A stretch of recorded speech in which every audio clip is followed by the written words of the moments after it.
Okay.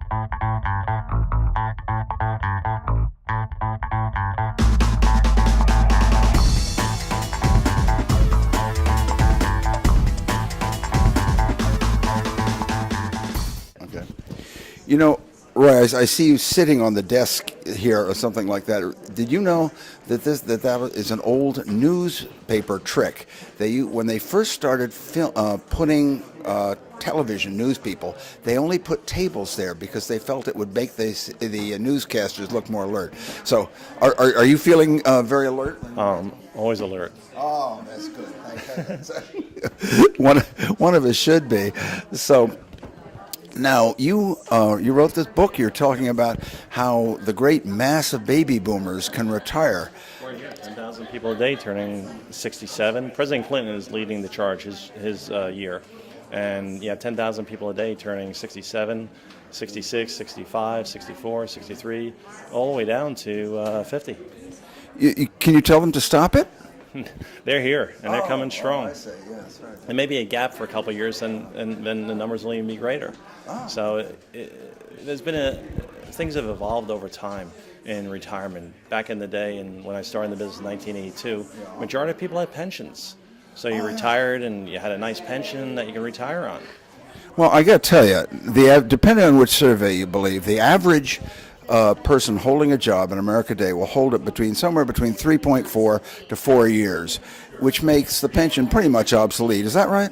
That's true, because young people today switch jobs. My children, my oldest has had 3 jobs, and my youngest has had 2 jobs, at a point that I only had 1 job. Yeah. So, that's true. The young people today feel they'll get stale if they don't switch jobs. Well, it's true to a certain extent, but I will say, when we wrote The Art of the CEO, we did that book, and we did some studies on if you want to actually take the top slot, you want to stay in the company at least 12 years, because that's where they start picking people, right? I mean, so that's senior staff. I agree with that. But we're also seeing in senior staff that they're bringing 2 or 3 people in, and they're competing for a number of years for the position. So they may be existing people or new people heading up different divisions. They bring in the most talented people they can get, and over a period of time they compete. And from a performance-based standpoint, who performs best will win the job of CEO. Yeah. And it is, while 80-something% of CEOs in the Fortune 500 do come from within, they are the boards are, as you say, very much casting without. Now, but you didn't write this book for CEOs. Who needs to pick this book up? Small business owners, anybody planning to retire, anybody retired. Even for CEOs, there's tips in there for billion-dollar CEOs. Tips are in there. There are tips in there for individuals making $10,000 a month, $5,000 a month. There's information in there that can be very valuable to all walks of life. People of all walks. Well, I know in my own case, I face a terrible handicap, because I only get paid what I'm worth by my board, and almost no one can live on that. But I do want you. The one word that I think that people do not pay enough attention to, business owners, and maybe, do you agree with me, the word exit strategy to the entrepreneur never enters his head, right? That's true, because most entrepreneurs work till the day they die. Yeah. No, that's or should, because most of them, being an entrepreneur, they focus on their business. A lot of them didn't save money. A lot of them didn't put money into retirement plans because they couldn't afford to put money in for. They may have 20 employees and can't afford to put away for 20 employees, so they never put a plan in place, and so they failed to plan, and that's why they fell.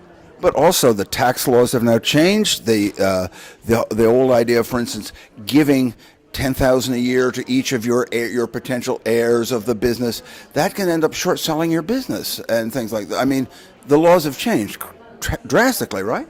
True, but there are opportunities there. You can now set up family limited partnerships. So the gifting limits are $14,000 now. So if you have a family limited partnership, say a family business or a farm, you can gift $18,000 instead of $14,000, because it's discounted because the children are limited partners, and this way you can transition additional monies to the kids. And also, if you're a small business, great news. Last year, the new tax laws came into place, and it's a $5 million exemption, $5,340,000. So you can use a $5 million exemption today to pass a business to your children. But my advice is, if you're going to give your business to the children, make sure you can afford to give it away. Maybe the best exit strategy is that they pay you over 20, 25 years. The true value of the business.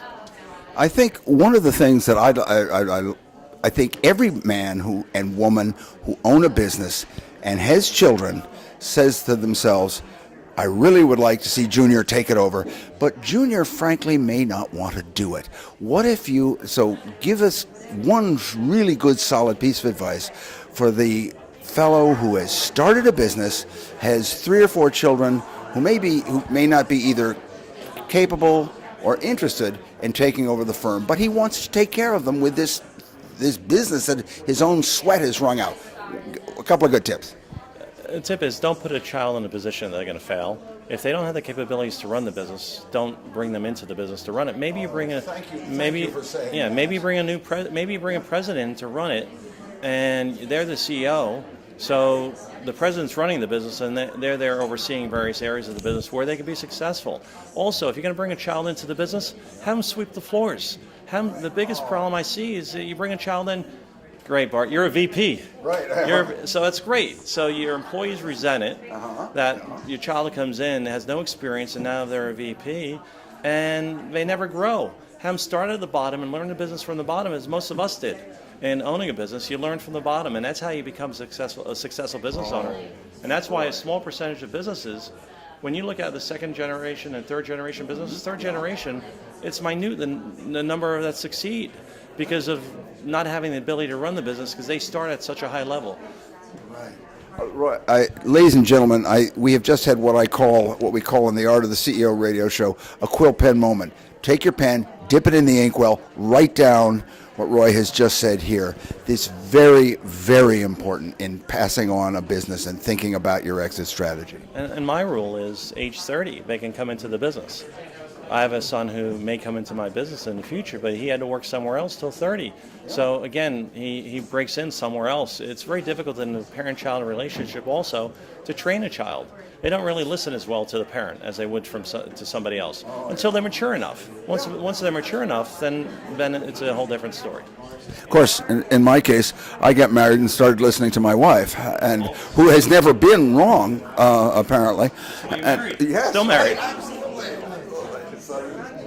Well, I really wish you all the success with the book. Now, could you tell us where people, other than in this beautiful setting right now, where can people get a copy of the book? Where should I go to get it? You can go to onlyretireonce.com, and there's a connection to Amazon there. You can go right to Amazon.com and just plug in Only Retire Once. And we have it in the Kindle and also the book version. Now, and if I want to get some advice from you and Prestige Wealth Management, how do I do that? You can call us at 908-782-0001 or go to Prestige Wealth Management Group, Prestige Wealth Management at pwmg.com. We're in Farmington, New Jersey at the Route 12 Circle. Right. Thank you very much. It's been you have given a whole lot of people a whole lot of good advice just right now. Thank you.